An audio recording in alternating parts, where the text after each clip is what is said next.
তোমার বেড়া এই দেখো বৃষ্টির সকালবেলা সেই ছাতা নিয়ে বেড়াচ্ছে পুরো ফ্যামিলি মিলে। কেমন জল হয়েছে? সেই জল হয়েছে, জলে দেখিচ্ছ না আসলে। তুমি স্কুল যাবি না? সবাই ছাতা নিয়ে দেখি, আমরা এখন দেখি জল। শুভ সকাল, কেমন আছো সবাই? আশা করি সবাই ভালো আছো, সুস্থ আছো।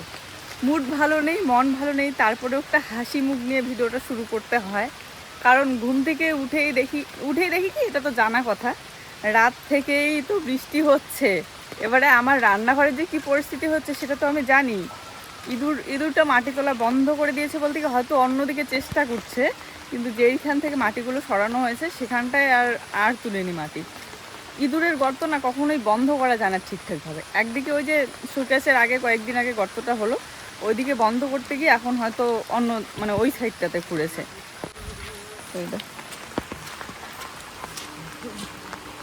বৃষ্টি হচ্ছে রাত থেকে, জলের স্রোত। গতবার এখানটায় মাছ ধরেছিলাম আমরা।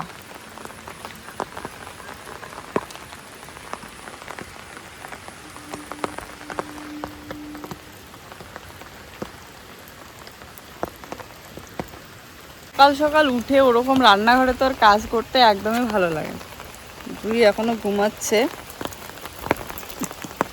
আর আমি চুলটা চিরুনি করে যে ছাতা নিয়ে চলে আসলাম এদিকে। ও সকালবেলা এসেছিল, গিয়ে বলছে যে পুকুরটা একবার দেখো জলে ভরে গিয়েছে, তাই দেখতে আসলাম। সত্যি এদিকে নালা ঠালা সব একদম জলে ভরে গিয়েছে। হ্যাঁ, আস্তে আস্তে মাঝরাতে দেখছো আমাদের খাটের সাইডগুলো ভিজে গেছে। আজকে খাটটা একটু সরাবো। হ্যাঁ, অনেকটা ভিজে গেছে, কি পরিমাণ জল হয়েছে। হ্যাঁ এই দেখো জলটা একবার, ওই যে দেখো ওই দিকটাতে পুকুরের জল আর এই নালার জল একসাথে মিক্স হয়ে যাচ্ছে। হ্যাঁ বলো, কোথায় যাও? এই যে পুকুরটা দেখানোই হয়নি তো, এই দেখো। আর একটু হলে পুকুরের জল উঠলে পড়ে, একদম ভরপুর জল।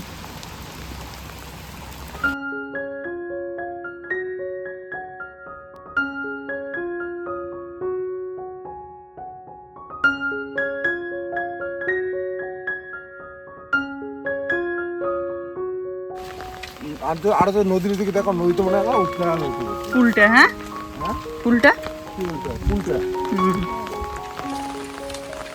দেখো, এই বৃষ্টিতে কারো ভালো তো কারো খারাপ। ওই যে একজন মানুষ মাছ ধরতেছে, ওই যে মাছ তুলতেছে, মাছ জাল দিয়ে।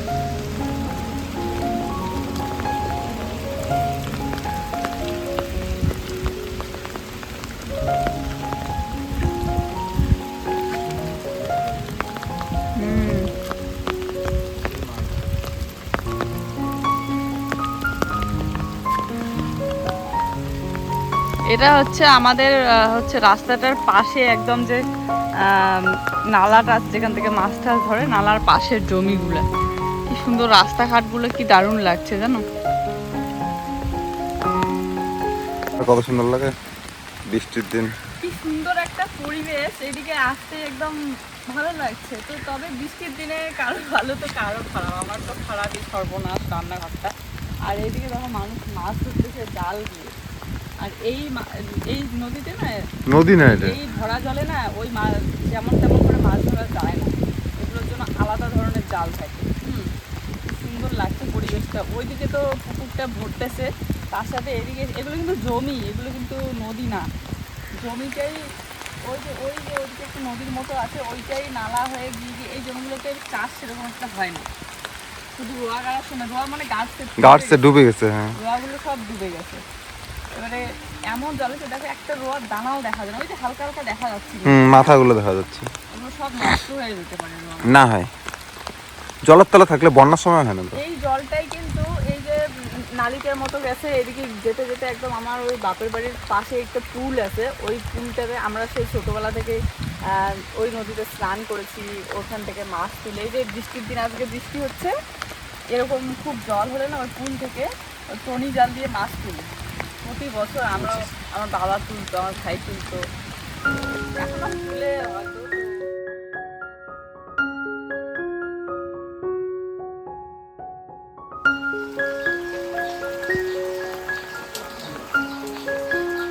সকালবেলা যেহেতু বৃষ্টি চলছেই, তো আমাদের জয়সোনার ঘুম থেকে উঠতে দেরি হচ্ছিল। ভাবলাম একটু বাড়ির সামনের দিক থেকে হাঁটাচলা করে আসি। আর বৃষ্টির সকালবেলাগুলো হাঁটাচলা করতে তো ভালো লাগে, তবে চারিদিকে যদি জল জমে থাকে ক্ষেত, নদী, নালা, পুকুর সব কিছুতে, তাহলে তো আরও বেশি মন চায়। আজকে চারপাশে জল জমে থাকা দেখে যা মনে হচ্ছে, যেন মনে হয় ভরা বন্যা লেগে গিয়েছে। আর এই ভরা বন্যায় কখন বৃষ্টি কমবে বা বন্যা, মানে বৃষ্টি তো 2-3 দিন ধরে একটানা চলছে, এটাকে বন্যা হওয়ারই সম্ভাবনা বলে। যদি একটানা এভাবে বৃষ্টি চলতেই থাকে তাহলে তো আরও বৃষ্টি, মানে জল বাড়তেই থাকবে নদী, নালা, পুকুরে। তো বৃষ্টি কমার অপেক্ষা না করে আজকে একটা সিদ্ধান্ত নিলাম যে আজকে আমাদের থাকার ঘরের খাটটাও একটু চেঞ্জ করব। আবার জুয়ের বাবাও হঠাৎ করে বলছে নিজের থেকে যে রান্নাঘরের চারপাশটাও মাটি দিয়ে বন্ধ করে দিবে। তো তাই দেরি না করে লেগে পড়লাম কাজে। সংসারে রান্না বান্না, ঘর গোছানো, ঝাড়ু দেওয়া, বাসন মাজা, এগুলো কাজ তো প্রত্যেক দিনের থাকেই, কিন্তু তার মাঝে যদি তুমি ঘরটাকে ডিপ ক্লিন করতে চাও বা খাটের নিচ বা শোকেস, এইসব এক্সট্রা কাজ, তাই না? আর এই এক্সট্রা কাজগুলো করতে গেলে একটা এক্সট্রা সময়ের প্রয়োজন। তো তার মাঝে আমাকে যেই সময়টা এক্সট্রা দিতে হয় সেটা হচ্ছে আমাকে ভিডিওটা এডিট করে দিতে হয়। তো সব কিছু মিলিয়ে থাকবে আজকের ব্লগ ভিডিওটা। জানি ভালো লাগবে তোমাদের, আশা করি আর কি। তাছাড়া তোমরা অনেকেই কমেন্ট করে বলেছো অনেক দিন যে তোমার খাটের নিচটা ভালো করে খুলে পরিষ্কার করো, ডিপ ক্লিন করো, এগুলো ভিডিও তোমরা দেখতে পছন্দ করো। তাই ভাবলাম চলো আজ আমার কাজবাজগুলো তোমাদের সাথে একদম ভালোভাবে শেয়ার করব। দেখো তোমরা, বললাম না যে ইঁদুর একদিকে মাটি তোলা বন্ধ করবে আর একদিকে তুলবে। এই যে আজকে আবার রাতে এইদিকে, ওই দিকটাতে বন্ধ হয়েছে, এবার অন্যদিকে রান্নাঘরের এদিকে খুঁড়েছে। কিছুদিন আগে রান্নাঘরের এদিকে খুঁড়েছিল, এই দিকটা বন্ধ করে দিয়েছি, এবার কোন দিক দিয়ে তুলেছে জ্বালা। এবার এদিক দিয়ে বন্ধ করলে যে কোন দিক দিয়ে তুলবে সেটাই বুঝতে পারছি না।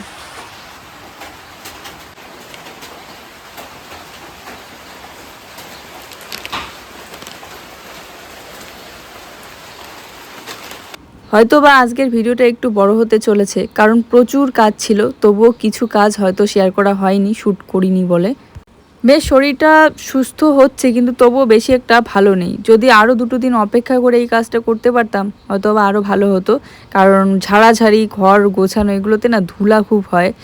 আর একটা কি বলে, বৃষ্টি কমার অপেক্ষা করতে হয়, রোদ অবস্থায় করলে আরও ভালো হয়। আর আমাদের ঘর তো চারপাশটা স্যাঁতস্যাঁতে হয়ে আছে, কিন্তু কিছু করার নেই, অপেক্ষা করে থাকলে। এদিকে আমার বিছানার অবস্থা যদি আজকে তোমরা দেখো, অনেক দিন ধরে ভাবছিলাম জানো তো যে এই কাজটা করব আমি, কিন্তু ওই যে আজ করব কাল করব করে আর করা হয় না। এই যে এদিকটা দেখো, এগুলো দিয়ে দিয়ে রেখে দিয়েছি, কারণ তাহলে জলটা অনেকটা টেনে নেয়। এই ভিজে স্যাঁতস্যাঁতে হয়ে আছে।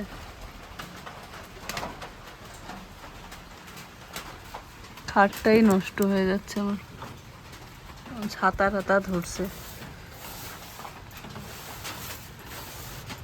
কাঠটা অনেকটা নষ্ট হয়েছে। হ্যাঁ, কি অবস্থা হয়ে আছে দেখো তো, হাটের ওদিকটা ভিজে গেছে। মাছ আনছো? ছোট মাছ, টাটকা তাজা। আচ্ছা দোকানে গেছেন এই সবজি, কারণ বৃষ্টি হচ্ছে না। ধরে ভিজলাম, ভিজে ভিজে বাসনপত্র মাজা ধোয়া করলাম। এখন এই যে বারান্দায় বসে আমাকে মাছটা বাছতে হবে। রান্নাঘরটা এখনো শুকায়নি, আর ভাবছি ভিজবো না, কারণ বারবার ভিজলে না জ্বর সর্দি হয়ে যাবে। এমনিতে জুয়ের শরীরটা বেশি একটা ভালো না। চল মাছটা বাছি। এমনিতেই জুয়ের শরীর খারাপ, তার উপরে আমি যদি ভিজে ভিজে আমারও জ্বর সর্দি লাগে, আর মার যে কোনো জ্বর সর্দি থাকলে তো বাচ্চারও হওয়ার সম্ভাবনা থাকে। ডাক্তার সবসময় বলে যদি তোমার কাশি হয় তাহলে বাচ্চার সামনে কখনোই কাশবে না, অনেকটা দূরে গিয়ে কাশবে বা হাত মুখে দিয়ে তারপরে কাশবে।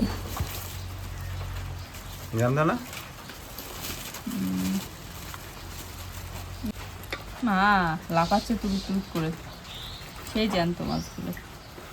এগুলো মনে হয় ইয়ের জাল থেকে তোলা, ফাঁসি জাল নাকি? না না, এগুলো জাল দিয়ে ধরা।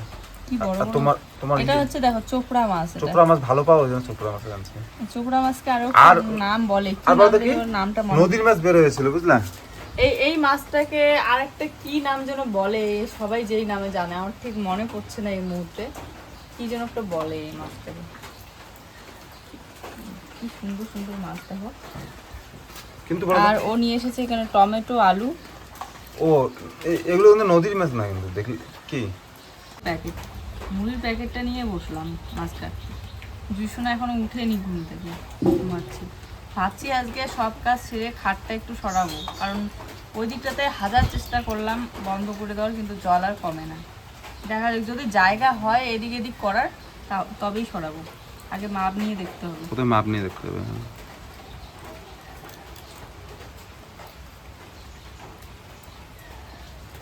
দেখো হ্যাঁ, ভয়েস দেওয়ার সময় এবার মনে পড়ছে, এই মাছটাকে তেলাপিয়া মাছ বলে।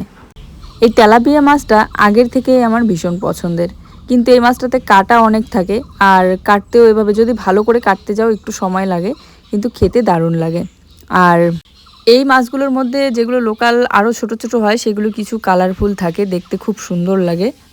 তবে এখন কেন জানি না অনেক বছর ধরে দেখি যে মাছগুলো পাওয়াই যায় না ইদানিং হাটে বাজারে, মানে সব একসাথে মিক্স করে বিক্রি হয়, কিন্তু এভাবে আলাদা করে পাওয়া যায় না। তো জায়গা আজকে ও তেলাপিয়া মাছটা নিয়ে এসেছে, সুন্দর করে কেটে ধুয়ে ভাজা করব। এই মাছটা ভাজা বেশ ভালো লাগে, তার সাথে আলু টমেটো দিয়ে খুব সুন্দর করে একটা মাছের ঝোল বানাবো। যে কাজটা আমি আগামীকালকে করব, সেটা যদি আগামীকালকের অপেক্ষায় না থেকে আজকেই করি তাহলে কেমন হয়। তাই বৃষ্টি কমার অপেক্ষা না করে আজকেই কিন্তু যেহেতু ঠিক করেছি করব, তো খাটটা আজকে সরাবই। তো চলো, চোপড়া মাছগুলো আলাদা করে নিয়েছি, জানি না কি নামটা মনে পড়ছে না আমার এই মুহূর্তে, তবে আমরা বলি চোপড়া মাছ। এই মাছগুলো আলাদা করে নিয়েছি, খুব সুন্দর করে ধুয়ে ধুয়ে নিয়ে এসেছি আমি, দেখো। আর এখানে আছে পুঁটি মাছ, ল্যাটা মাছ আর একটা দুটো ট্যাংরা মাছ, আলাদা আলাদা ভাগ ভাগ করে নিয়েছি। ভালো করে ঘষে পরিষ্কার করে ধুলে পরে মাছের যত নোংরা থাকে কালার ঠালার সব চলে যায়। তো তারপরে একটু লবণ হলুদ দিয়ে নিলাম। এখন দেবো একটু কেটে পেঁয়াজ কুচি, কাঁচা লঙ্কা কুচি। আমরা বেশিরভাগ এভাবে ভাজা করে খাই, কারণ ভালো লাগে, এভাবেই খেয়ে অভ্যস্ত ছোট থেকে। হ্যাঁ, তোমরা যেভাবে কমেন্ট করে বলো যে পেঁয়াজ কুচি, লঙ্কা কুচি, টমেটো, আলু সব কিছু ছোটো ছোটো করে কেটে দিয়ে লবণ হলুদ তেল একসাথে মেখে মাছটাকে বসিয়ে দিয়ে সেভাবেও একদিন খেয়েছি, ওভাবেও ভালো লাগে, তবে এভাবেই বেশি খাই আমরা। আর চলো অন্য দিন ওইভাবে ডারিকা মাছ নিয়ে আসলে ট্রাই করব, তবে আজকে আলাদা করে যেহেতু রেখেই দিয়েছি ঝোল বানানোর জন্য, এখন এটাকে ভালো করে মেখে ভেজে নেব। সকাল সকাল যেহেতু বৃষ্টিতে ভিজে অনেক কাজ করেই ফেললাম, তো রান্না বান্নার ঝামেলাটাও তাড়াতাড়ি করি। আর বৃষ্টি তো কমছে না, জল তো এদিকে আমার রান্নাঘরে ঢুকতেই আছে। এমন না যে জলটা কমে গেলে তবেই আরও মেরে দিলে শুকিয়ে যাবে। তো যতক্ষণ না পুরোপুরিভাবে বৃষ্টি কমবে ততক্ষণ জলটা কিন্তু শুকাবে না। তাই এই জলের মধ্যে বারবার হাঁটাচলা করে অনেক কষ্ট করে রান্না করতে মানে কষ্ট হয় আর কি। তো এই জন্য তাড়াতাড়ি সকাল সকাল রান্নাটা কমপ্লিট করে নিই, কি ঠিক আছে, পরে যদি আরও বৃষ্টির স্পিডটা বেড়ে যায় তাই না, তখন আরও বেশি অসুবিধা। ওই তো বললো যে আজকে ঠিক করে দিবে, একটু মাটি সাইডে সাইডে আবার দিয়ে, দেখা যাক এবার নাকি ভালো করে দিবে, কিন্তু বৃষ্টি কমার অপেক্ষা করতে হবে তার জন্য। তো এখানে আমি আলু নিয়েছি কয়েকটা, আলুগুলোর খোসা ছাড়িয়ে নিচ্ছি। আর ওইদিকে কড়াই বসিয়ে দিয়েছি ইন্ডাকশনে, যেই মাছটা ঝোলে দেবো ওই মাছটা আগে আলাদা করে ভেজে নেব। হ্যাঁ ভেজেছিলাম, ওটা শর্ট করেছি তাই আর এই ভিডিওতে জয়েন দিইনি, শর্টে তোমরা দেখতে পারবে। তো এখানে আমি পেঁয়াজ কুচি দিয়ে মাখা মাছটা ভেজে নিচ্ছি। তোমরা যারা আলু টমেটো এভাবে কুচি করে একসাথে মিক্স করে বানিয়ে খাও, এইভাবেও খেয়ে দেখবে একদিন, এইভাবেও কিন্তু অনেক বেশি স্বাদ লাগে। বিশ্বাস করো আজকে রাত 9:30 10টা পর্যন্ত 1 মিনিট কি 5 মিনিট বসে রেস্ট করার মতো সময় পাইনি।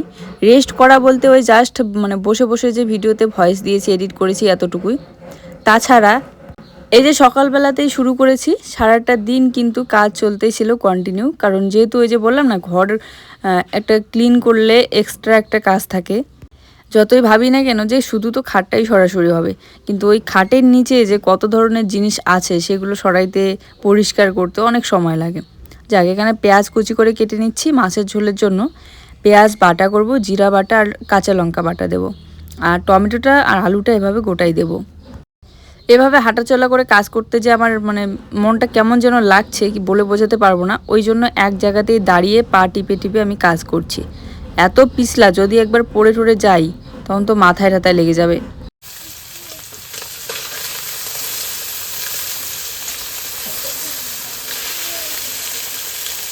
তো দেখো এখানে মাছের ভাজাটা করে নিচ্ছি, আর এখানে এই যে আলু টমেটো এগুলো কেটে রেখে দিয়েছি মাছের ঝোল বানাবো বলে। এই মাছের ভাজাটা কিন্তু আমি পেঁয়াজ লঙ্কা ছাড়া ভেজেছি, শুধুমাত্র লবণ হলুদ দিয়ে।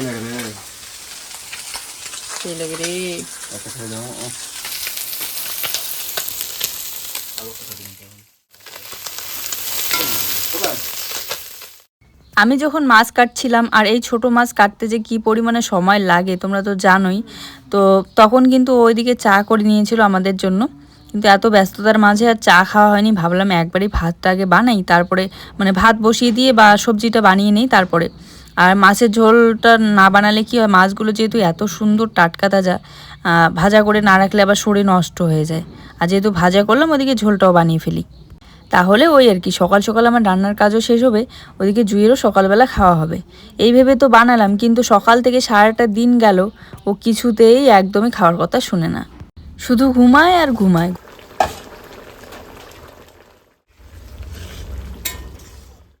চলো মাছের ঝোল আমার একদম রেডি। এবারে মাছগুলো আমি এক এক করে দিয়ে দিলাম এর মধ্যে। আর এখানে মাছের ঝোলে আমি দিয়েছি বিলেতি ধনেপাতা, একটু সেন্টটা তাহলে খুব সুন্দর আসে।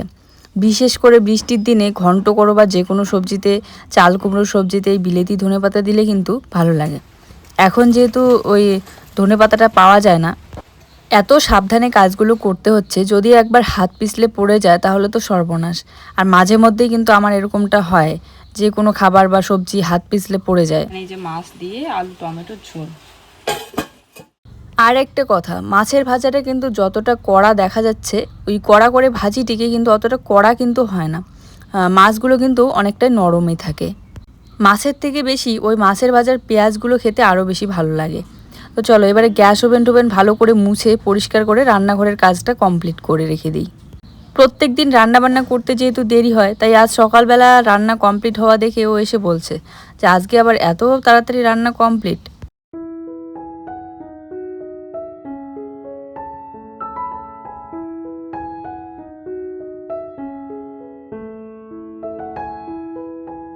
সারাটা দিনে চললো বৃষ্টি, চলতেই আছে এখনো। আমি একটু তেল গরম করে এই যে একটু হাতে পায়ে তালাতে দিয়ে দিই।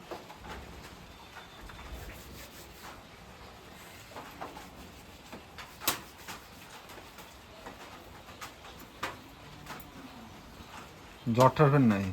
জ্বর নাই, আবহাওয়াটা ঠান্ডা না, তার জন্য আমি প্যান্টগুলো অর্ডার করেছিলাম। এই যে এই প্যান্টগুলো এসেছে, 3টা কম্বো। এই যে কত সুন্দর, কালারটাও সুন্দর। হ্যাঁ, কারণ হাফ প্যান্টগুলো পরে যখন নাচ টাচ করে বা যায় নাচের ক্লাসে, তো দেখতে ভালো লাগে না। তো ভাবলাম এই প্যান্টগুলো অর্ডার করি, পরেও আরাম পাবে অনেকটা। 3/4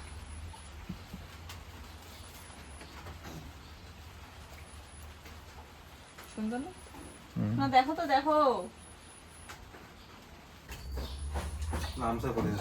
কি ওগুলো কাজ কি মানুষ জিন্স প্যান্ট পরে নাকি? দেখো এই যে এইটা বন্ধ করে দিয়েছে, ইঁদুরে মাটি তুলছে, মাটি দিয়ে কি করছে, এগুলো ল্যাটা প্যাটা এই জায়গাগুলো ঠিক করে দিচ্ছে। তাও ডুববে না জানি, এদিক থেকে না ডুববে ওদিক দিয়ে ডুববে। দাঁড়াও, আমি করে দিচ্ছি না। তারপরে বিকেলবেলা জুইসোনা উঠে একটু ভাত খেলো, ভাত খাওয়ার পর ও ওই ঘরে গিয়ে আছে। আর আমরা ভাবলাম যে এই ঘরের কাজটাই আগে কমপ্লিট করি। ও আবার বলছিল যে থাক রাতের বেলা করো, এখন তুমি বাসনপত্র মাজা দেওয়া করো। তো আমি ভাবলাম না, বাসন তো আমি একটু পরে একদিন মাজলে কোনো সমস্যা নেই, কিন্তু খাটটা আমাকে সরাতেই হবে। সমস্যা কি জানো, বৃষ্টির জল পড়ে নিচটা যখন ভিজে হয়ে থাকে, কাদা জল হয়ে থাকে, তখন না একটা স্যাঁতস্যাঁতে ভাব হয় ঘরের। আর ওই স্যাঁতস্যাঁতেটা থেকেও কিন্তু মানে একটা ঠান্ডা ঠান্ডা হয় পুরো ঘরটাই। তো এমনিতেই যদি ওরকম স্যাঁতস্যাঁতে থাকে, রোদ না হয়, আরও বৃষ্টি সারাটা দিন ধরে চলে বা সারাটা রাত ধরে চলে, তার উপরে মশারিটা দেখি যে মশারির এক কোণা দিয়ে চুইয়ে চুইয়ে বৃষ্টির জল পড়ে পড়ে পুরো মশারির অর্ধেকটাই ভিজে গিয়েছে। কিন্তু রাতে এখন হঠাৎ করে দেখি এরকম আর মশারি না দিলেও হয় না। তো ভিজা মশারির নিচে শোয়া মানে ওই আরো বেশি করে বাচ্চার সর্দি কাশি লাগা। নিচে পড়ছে, ফাঁকা তো খাটের নিচের অবস্থা দেখো।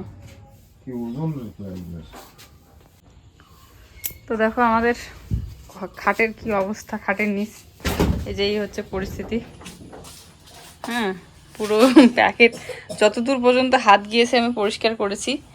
এগুলো তো দেখো, এগুলো জল পড়তে পড়তে কি অবস্থা। আর এগুলো মশার মতো পরিস্থিতি না, দেখো কি অবস্থা আমাদের খাটের নিচ। এর উপরে আমরা থাকি প্রত্যেক দিন, কি পরিমাণে অবস্থা। এই যে গর্ত, কত বড় বড় গর্ত, ইঁদুরের গর্ত, কিসের কিসের গর্ত। তো এখানে আমরা বসবাস করি।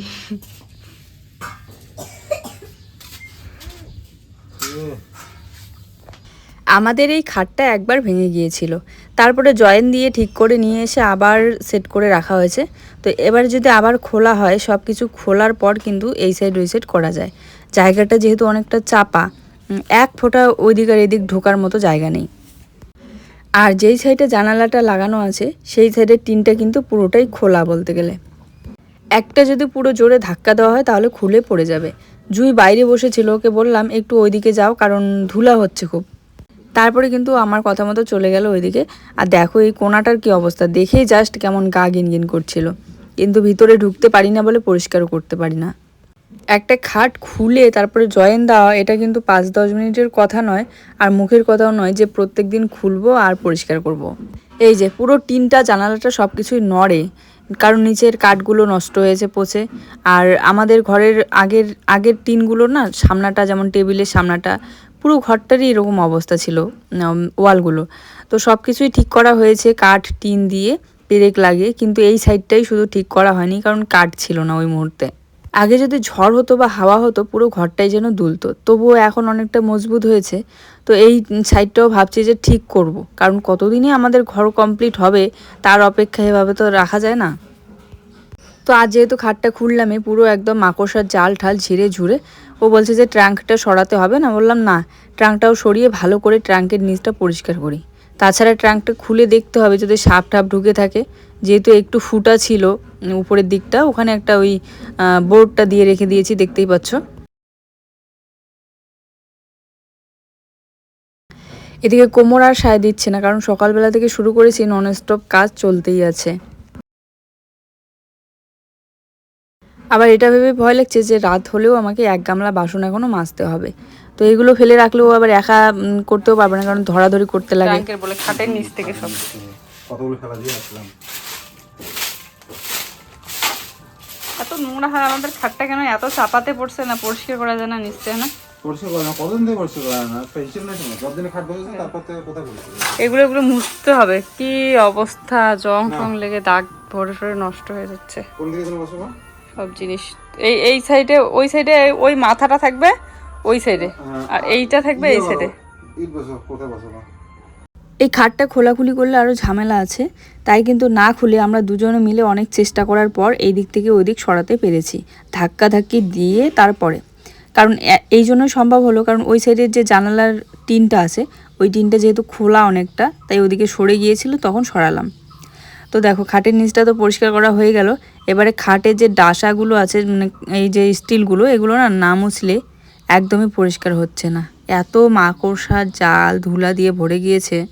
দুইজনে দুইটা জোড়া নিয়ে এই যে শুরু করে দিলাম, সাবান আর সার্ফ দিয়ে ঘষে পরিষ্কার করে নিচ্ছি।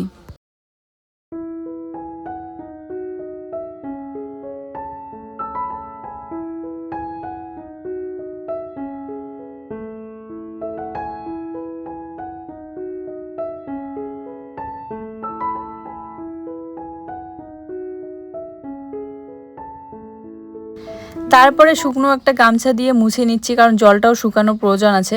এখন এই খাটটা সেট করার পর যেহেতু তোষক টোষকগুলো বিছানো হবে, তারপরে জুই শুবে, ওইরকম ভেজা অবস্থায় রাখাও যাবে না।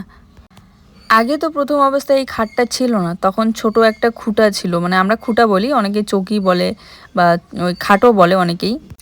তো তখন জায়গাটাও অনেকটা বেশি ছিল, আর আমাদের খাটটা যে কতটা বড় দেখেই বোঝা যাচ্ছে, একদম 6-7 লম্বা দিয়েও, যেমন আমার মতো একটা লম্বা মানুষ পা একদম সোজা করে শুইতে পারবে, সেরকম কিন্তু পাতাল দিয়েও। আগে খাটটা সেট করে তারপরে এগুলো ঢোকাবো। তারপরে সন্ধ্যাবেলা একটুখানি ওই অবস্থায় লাল চা খেলাম। তো তারপরে ও আবার চলে গিয়েছিল বাজারে, এইগুলো সব এভাবে অগোছালো ফেলে রেখে বাজারে চলে গেল। এবার আমাকে সব ঠিক করতে হবে। আর তাছাড়া আমি ওই সাইডের জন্য পর্দা অর্ডার করেছিলাম, সেটাও আজকে চলে আসলো পর্দাগুলো। ভালোই হলো যে আজকে এসেছে, আজকে একদম সেট করতে পারবো আর ঘরটা নতুন একটা লুক দিতে পারবো।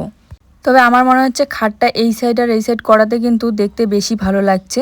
আর তোমাদের কি মনে হয়, আগে বেশি ভালো লাগছিল না এখন বেশি ভালো লাগছে? অবশ্যই কিন্তু কমেন্ট করে জানাতে হবে। তবে হ্যাঁ, তোষকের সবার নিচে যে একটা কাঁথা ছিল, বললাম না ছিঁড়ে যাচ্ছে, তো ওই কাঁথাটা শুধু ফেলে দিয়েছি, কারণ ওই কাঁথাটা আর ব্যবহার করার মতোই না। কাঁথা সেলাই করার মতো সময়ও নেই, তাই সম্ভবও হবে না, তাই আর ঠিক না করে মানে একদম পুরোপুরি ঝুল খুলে খুলে বেরিয়ে যাচ্ছে, ওটা আর ঠিক করাও যাবে না হয়তো। তো যাই হোক, ঘরে দুইটা লাইট আছে, কিন্তু তারপরেও দেখতে অনেকটা অন্ধকার লাগে, তাই রিং লাইটটা অন করে রেখে, যেহেতু আমাদের লাইটগুলোর বেশি একটা পাওয়ার না, ভয় লাগে বুঝছো, রাতের বেলা যেহেতু এগুলো কাজ, তো অন্ধকারে পোকামাকড়ও থাকতে পারে। তার মধ্যে কতগুলো বড় বড় ওই পোকাগুলো বেরিয়েছিল, যেগুলো একদম হাত জ্বালিয়ে দেয়। ইটগুলো সরাতে গিয়ে তারপরে এত নোংরা ছিল খাটের নিচটা, প্রথম থেকে তো দেখলেই তোমরা। আজকে তো এই সাইডটা পরিষ্কার করলাম, অন্য একদিন ওই ঠাকুরের সিংহাসনের ওই দিকটা পরিষ্কার করব। আজ আর সময় নেই হাতে, কারণ জুই এসে এই ঘরে শুবে, ওকে খাওয়াইতে হবে, প্লাস ওষুধ দিতে হবে, এবারে র্যাকটা সেট করতে হবে। তো এই যে আমার ঘর গোছানো যেন শেষেই হচ্ছে না, ঘর ঝাড়াঝাড়ি যেন শেষেই হচ্ছে না। আর ভাবছি যে ওই র্যাকটা কোথায় রাখবো সেটাই ভেবে পাচ্ছি না, কারণ ওই দিকটাতে যে ফাঁকাটা আছে ওটা একদম সরু করে আছে, লম্বা করে এভাবে, আর র্যাকটা হচ্ছে এইভাবে রাখলে ভালো লাগবে। এবারে এই জায়গাটাতে জায়গা হবে কিন্তু দেখতে ভালো লাগবে না, ওটা ফাঁকাই থেকে যাবে, কি করব বুঝতে পারছি না। যেখানটায় ছিল এই জায়গাটা রাখলে হবে, কিন্তু ওই জায়গাটা আর ওইদিকে ভিতরে যাওয়া যাবে না, এই জন্য ভেবে পাচ্ছি না কি করব, কোথায় রাখবো। আর কি বলবো, ঘরের অবস্থা তো শেষ। দেখো এগুলো ভর্তি হয়েছে, কখন কি পরিষ্কার করব। তো এই যে সবে ঘরের কাজ আমার কমপ্লিট হইলো, ঝাড়াঝাড়ি। জুই এখন এই ঘরে আসলো, এতক্ষণ ওই ঘরে ছিল, এখন এই যে একটু ঘুমাচ্ছে, ওষুধ খাওয়া দিলাম। আর এই যে পুরো এক গামলা বাসন মেজ দিয়ে নিয়ে আসলাম, এখন ড্রেস চেঞ্জ করবো, ফ্রেশ হবো একটু। ঘরে এই ঘরে খুব খারাপ অবস্থা হয়েছে, মোছাটা একদিন পরে করতে হবে।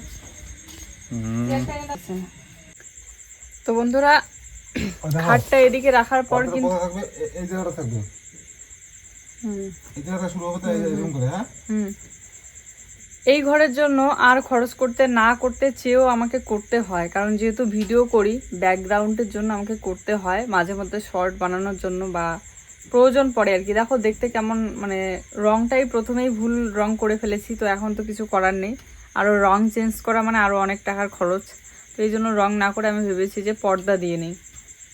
তো আমি ছোট দেখে একদম 5 ফিট দেখে পর্দা অর্ডার করেছি এদিকের জন্য। তো আজকে তো খাটটা সরাসরি করলাম, তারপরেও দেই, ভালো লাগে। এই যে এই পর্দাগুলো এসেছে আজকে, টানানোর পর দেখতে পারবে। টানানোর পর টানানো, এর আগে কে লাগাইছিল? এই যে আমাদের শর্টকাট দড়ি দিয়ে পর্দা লাগানো হচ্ছে। তো অ্যাকচুয়ালি এই যে পর্দাগুলো লাগানোর পর দেখো কতটা ভালো লাগছে দেখতে, যেহেতু ব্যাকগ্রাউন্ডের জন্য নেওয়া, তো ব্যাকগ্রাউন্ডটা এখন কিন্তু আলাদা রকম লাগছে দেখতে। হ্যাঁ, তো এগুলো কিন্তু এই যে 5 ফিটের অর্ডার করেছি আমি। 5 ফিটেরটার একটু দাম কম, আর যেটা হচ্ছে 7 ফিটের দরজার জন্য সেটা ওই ফিট হিসেবে দামটা বাড়ে আর কি। তো দেখতেই পাচ্ছি এখানে হাফ পর্যন্ত এসেছে, যেহেতু নিচের দিকটা দেখা যাবে না, এই জন্য আমি 5 ফিটের অর্ডার করেছিলাম। তো চলো আজকের ভিডিওটা আর বড় করলাম না, ভিডিওটা এই পর্যন্তই। সবাই ভালো থেকো, সুস্থ থেকো, দেখা হচ্ছে আবার নতুন একটি সুন্দর ভিডিওর সাথে। কেমন লাগলো ভিডিও অবশ্যই জানিও কমেন্ট করে, আর ভালো লাগলে অবশ্যই একটা লাইক কমেন্ট শেয়ার করে দিও। টাটা, শুভরাত্রি সবাইকে। আর এই পর্দাগুলো যদি ভালো লাগে তোমাদের, আমি লিংক শর্টের মধ্যে শেয়ার করব, তোমরা নিয়ে নিও।